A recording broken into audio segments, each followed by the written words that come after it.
po, lapit po. Laruan po, ito, Nay. Sir Jay, maraming salamat po sa suporta nyo. Next year po gagawin po ulit natin to.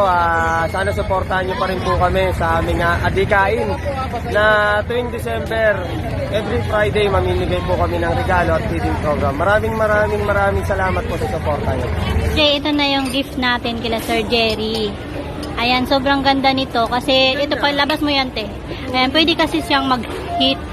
Ayan, o, isasaksak mo lang po. Oo. Diba, ang ganda. So, 10 piraso yan. Ito lahat.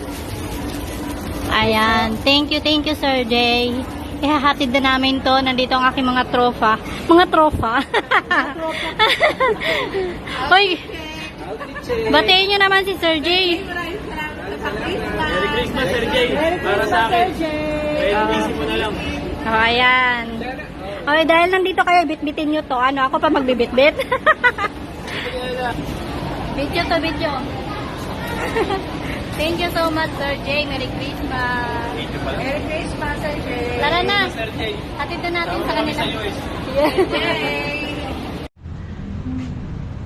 Yan, maraming salamat po Sir Jay sa bigay nyo regalo. Hindi ako nagkakape pero mapapakape mo ako rito. Sa binigay mo. Thank you po. Yeah. Sa kapiyang ito, hindi rin po ako nagkakape, pero salamat. Ayan, next year, tulungan nyo po ulit kami mamigay. Sponsoran nyo po ulit kami hanggat maaari, sir. Laruan na lang din po. Kasi next year, pledge po namin yan. Taon-taon po kami mamimigay ng laruan at gift giving. Maraming salamat po sa suporta. Yes, thank you po. Thank you. Maraming salamat po. Ganun din po, pamagitan ng aming Outpost Commander, Police Senior Master Sergeant Jerry Tobera. Maraming salamat po. Uulitin ko po, size 9 po ako. Thank you.